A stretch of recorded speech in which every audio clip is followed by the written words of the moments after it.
안녕하세요. 여러분과 함께 10년 젊게 살기를 꿈꾸는 건강지킴이 세나킴과 우리 이쁜 빛나 인사드립니다. 추석 때 먹을 수 있는 송편을 건강하게 제가 만들었는데, 저는 선물을 하려고 3일 동안 연속해서 만들었습니다. 누군가를 위해서 제가 송편을 만드니 참 행복했고요. 연세 드신 분들한테는 어떠한 값진 보약보다도 이보다 값지진 않을 거라는 생각이 듭니다. 제 마음과 정성이 들어갔기 때문이죠. 빛나하고 3일 동안 만든 건강한 송편, 그 과정을 보여드릴 테니 영상 끝까지 봐주세요.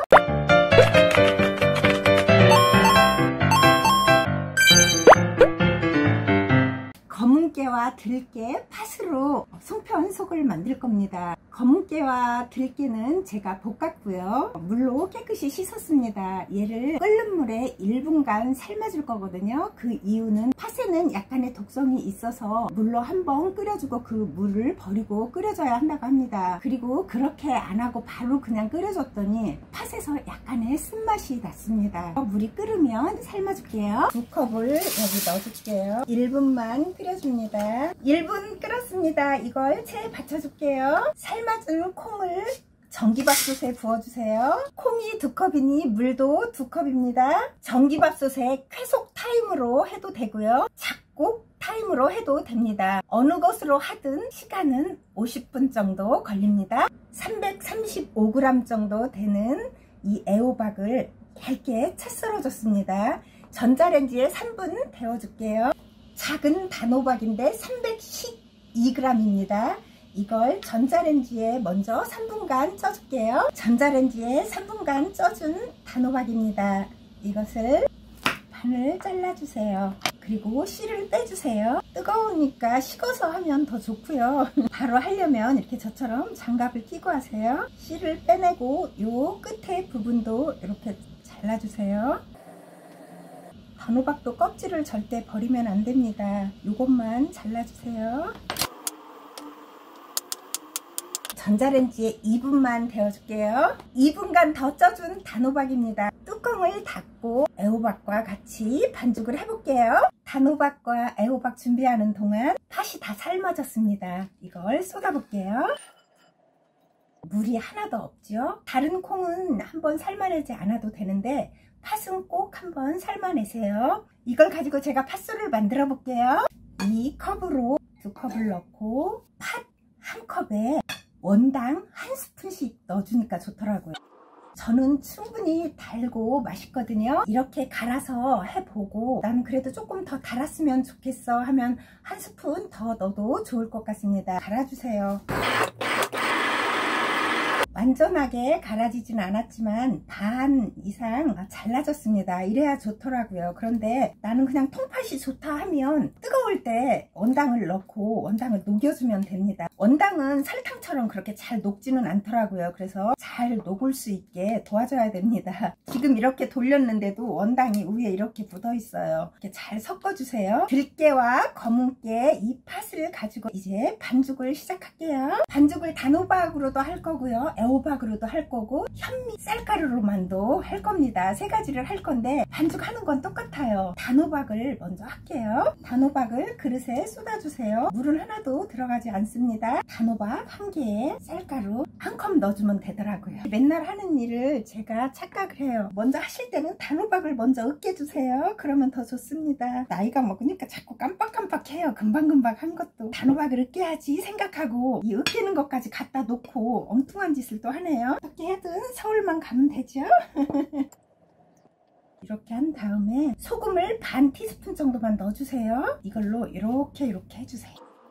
그리고 껍질이 있어서 왠지 이물감이 있을 것 같죠? 그렇지 않아요. 껍질이 단호박은 익히면 밤처럼 노란 부분보다 더 맛있어요. 처음부터 손으로 하지 말고요. 이렇게 해서 쌀가루가 단호박에 완전히 스며들 때까지 이렇게 해주면 됩니다. 그리고 거의 다 스며드는 것 같죠? 이때 손으로 반죽을 해주세요. 너무 쉬워요. 그냥 이렇게 손으로 몇 번만 주물러 주면 됩니다. 미리 단호박을 으깨지 않았어도 잘 으깨졌죠? 노랗게. 그리고 조금씩 진한 진한 초록색이 보이는 게 또 떡을 해놓으면 더 맛있게 느껴집니다. 껍질에 베타카로틴도 많고 영양성분이 많기 때문에 단호박은 껍질까지 드세요. 반죽은 똑같이 하면 됩니다. 다른 그릇에 옮겨 놓고 이 그릇에 그대로 반죽을 할게요. 애호박 데핀 걸 넣고요. 이건 으깨주지 않아도 됩니다. 2컵을 넣어주세요. 소금은 반 티스푼쯤 넣어주세요. 똑같이 아까 단호박 한 것처럼 쌀가루가 애호박에 잘 붙도록 이렇게 해주세요.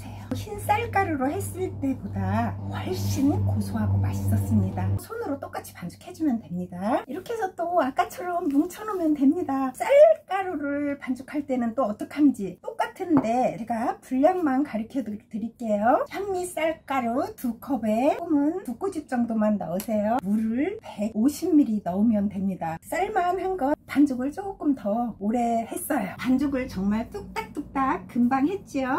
30g 정도 되게 처음에 만들어 놓으세요. 이렇게 30g씩 되게 만들었습니다. 만드는 것은 똑같고요. 단호박을 먼저 만들게요. 어렵지 않아요. 그냥 엄지손가락으로 이렇게 눌러서 동그랗게 만들어 주세요. 이렇게 해서 검은깨 한 티스푼, 원당 반 티스푼만 넣으세요. 그래도 충분히 달더라고요. 한번 해서 보고 나는 조금 더 달았으면 좋겠다 하면 1:1로 하면 됩니다. 그냥 이렇게 하면 잘 붙고 쪄도 터지지도 않더라고요. 한 다음에 이렇게 하면 예쁜 송편 아닌가요?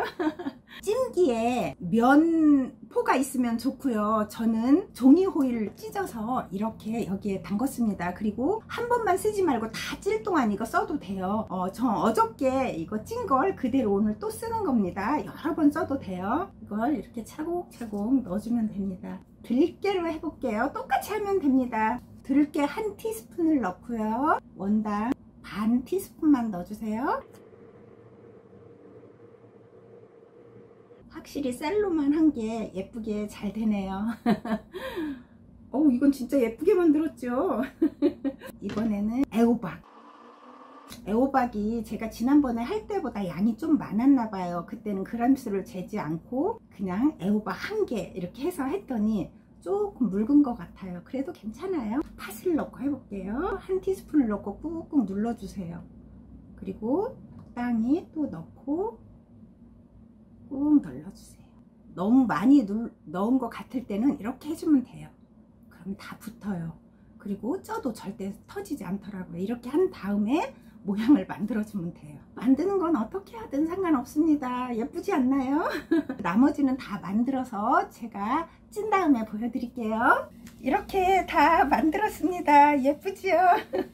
그냥 쌀가루로만 한 게 만들기가 훨씬 쉬웠고, 쌀가루로 한 것은 30g 정도 가지고 만들었고요. 단호박과 애호박으로 한 것은 40g 정도 갖고 만드니까 잘 만들어지고 좋았습니다. 이것을 물이 끓으면 쪄볼게요. 물이 끓기 시작합니다. 이때 얘를 올려놓고 쪄주면 됩니다. 센 불로 1분 끓여줬고요. 중불로 해서 20분 끓여줬거든요. 이렇게 하면 아주 잘 익더라고요. 뚜껑을 닫은 채로 한 10분 있다가 꺼냈습니다. 10분이 지나서 이제 손으로 만질 수 있습니다. 이때 바로 먹을 것만 남겨놓고 냉동 보관하는 게 좋아요. 만들 때 이렇게 겉에다가 표시를 해 놓으세요. 들깨소를 넣은 건 들깨를 이렇게 조금 넣고요. 팥을 넣은 건 이렇게, 검은깨를 넣은 건 이렇게 검은깨로 표현을 해 놓으세요. 그냥 해 놓으면 여기에 콩이 들어갔는지 팥이 들어갔는지 모르잖아요. 이렇게 하면 들깨를 먹고 싶으면 들깨를 골라서 먹으면 되고, 그런데 들깨하고 검은깨는 설탕이 조금 그래도 많이 들어갔잖아요. 그래서 아주 달콤하게 꿀떡같이 맛있어요. 그런데 팥은 아무래도 설탕이 조금 덜 들어갔으니까 팥을 먼저 드시고 드셔야 맛있게 드실 수 있습니다. 냉동실에 얼린 걸 꺼내 놓으면, 실온에 넣으면 30분이면 충분히 녹고요. 냉장실에 놓을 때는 내일 아침에 먹을 거 저녁에 꺼내 놓고 냉동실에 넣어 놓고 자니까 좋더라고요. 들깨하고 검은깨가 들어간 건 아주 더 맛있습니다. 꿀떡처럼 맛있거든요. 이렇게 깨를 넣은 건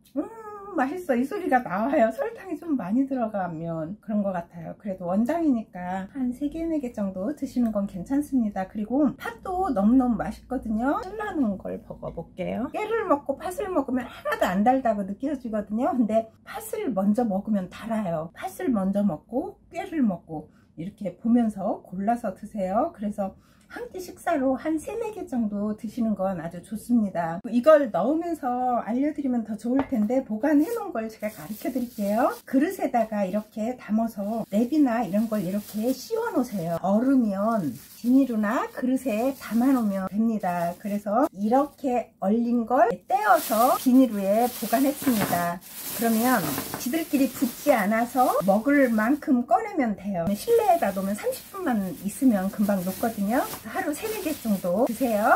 떡을 이렇게 찌고 나면 밑에 부분은 아무래도 좀 습기가 있잖아요. 이 습기 있는 부분을 우회로 이렇게 놓으세요. 냉동실에 넣을 때요. 이게 얼어도 잘 떨어져요. 그런데 이 습기 있는 부분을 이대로 놓으면 뺄 때 힘들거든요. 이렇게 해서 여기에 뭐 랩을 씌워서 냉동실에 넣는다든지 다 얼은 다음에 그릇에 옮겨 넣어야 하나씩 꺼내 먹기가 좋아요. 제가 오늘 떡을 이렇게 만든 것은 이제 추석이니까 건강떡을 알려드리는 의미도 있었지만 사실은 저 사촌 언니가 제 부모님하고 똑같은 언니가 있어요. 근데 사는 건 잘 사세요. 요리도 그렇게 잘하시고 그랬는데 요리를 못 하시더라고요. 떡을 사다 놓고 드시더라고요. 한번 가보니까 떡을 사서 이 정도, 이거보다는 크고 이거 한 2개 정도 크기 되는 걸 3번에 나눠서 하루 식사를 하신다 하더라고요. 그리고 뭐 사과 하나를 드신다든지 그렇게 과일 하나 먹고, 그리고 커피를 좀 많이 드시더라고요. 믹스 커피를. 그걸로 에너지 보충을 하는 게 아닌가. 연세에 드셔서는 어쩔 수 없나 봐요. 그러니까 커피가 무조건 나쁜 건 아닌 거라는 것을 제 언니를 보면서 알았습니다. 그런데 언니 표현에 의하면 밥을 내가 못해 먹으니까 떡을 사다 먹기는 하는데 너무 달아서 언니 표현에 욕지기가 난대요. 그래서 제가 가지떡을 해다 드렸더니 너무 달지도 않고 좋다고. 그래서 이번 추석에는 언니한테 건강떡을 만들어서 언니한테 선물하면 좋겠다 싶어가지고 이틀 전부터 오늘 만든 것만큼 양을 다 만들어서 지금 냉동실에 다 얼리고 있습니다. 언니를 위해서 이렇게 떡을 만든다 생각하니까 행복하기도 했고요. 늘 언니를 못 찾아가서 마음에 걸렸었는데 제가 마음이 가볍지 않을까 그런 생각으로 떡을 만들었습니다. 그래서 언니가 이 떡을 드시고 건강하게 오래오래 사셨으면 좋겠어요. 그런데 그렇게 요리는 못 하셔도 음식을 많이 안 드시니까 그런지 기억력도 더 좋아지시고요. 아주 건강하셔요. 그래가지고 길도 더 잘 찾으시더라고요. 연세가 드셨으니까 형부하고 2분이서 살고 아들이 뭐 일주일에 한 번씩 오더라고요. 그냥 행복하게 사시는데 연세 드셔서 그렇게 일도 잘 하시고 그러시던 분이 늙어가지고 이제 일을 못 하시는 걸 보니까 나도 언니 나이가 되면 저러겠지 이런 생각이 들면서 좀 마음이 아팠어요. 그런데도 언니를 자주 찾아뵙지는 못합니다. 사람이 한번 왔다가 가는 건 다 누구한테나 공평한 일인 것 같아요. 언니 생각을 하니까 또 마음이 울적하네요. 여러분들도 추석 때 연세 드신 분이 뭐 홀로 계신다든지 하면 다른 선물보다 이렇게 건강한 요리를 해서 두고 드실 수 있는 요리를 해서 갖다 드신다면 그보다 좋은 선물은 없을 것 같습니다. 오늘은 여기까지고요. 다음 영상에서 또 봬요.